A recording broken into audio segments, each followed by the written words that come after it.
Hello, and welcome to this short video on how to move a small house on rails. My name is Christian. Last summer I discovered that the small guest cottage that we were building had ended up too close to the border of the plot and had to be moved.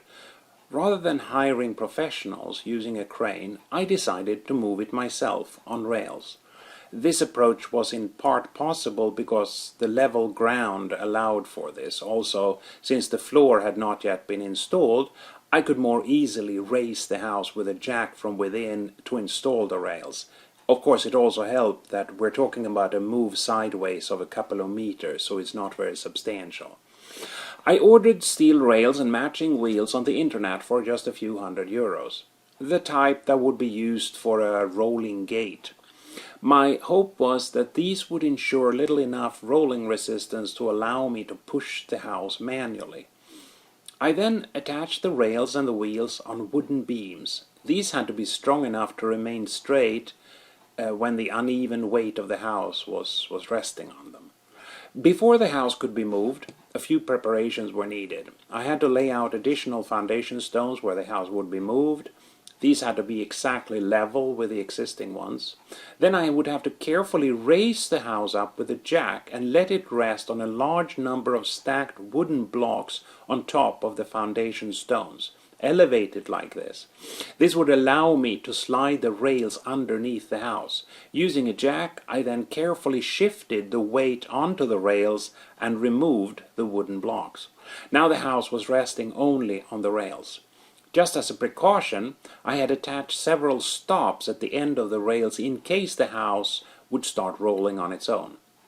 These stops also ensured that the house would end up exactly where it should once I started pushing. I also had to ensure that the three rails were absolutely parallel, otherwise the house would risk derailing when moved. After many days of preparation, now finally came the moment of truth. Would I be able to push the house by myself on these rails? Would it be too heavy to push by hand? I was, of course, very happy to discover that it all went according to plan. Given that the rails were indeed level, I was able to push the house by myself quite easily, and the house did not careen out of control. The fact that I could push it by myself is partly explained by the fact that it didn't weigh that much. It was maybe around 700 kilos or so, since much of the interiors of the house or the roof had not yet been installed. Now once the house was moved, I just reversed the previous steps, lifting it onto the wooden blocks and pulling the rails out from underneath the house. And then I had to slowly and carefully lower the house back down to its original level.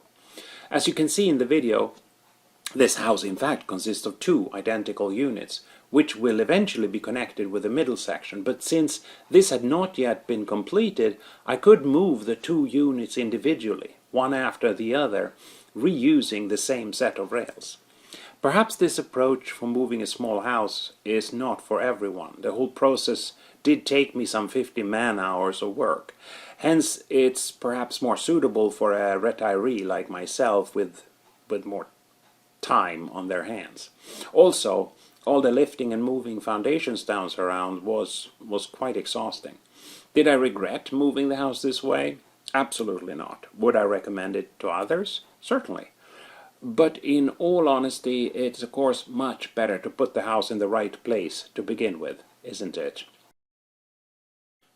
And the swallows? Well, they would just have to tag along for the ride, wouldn't they?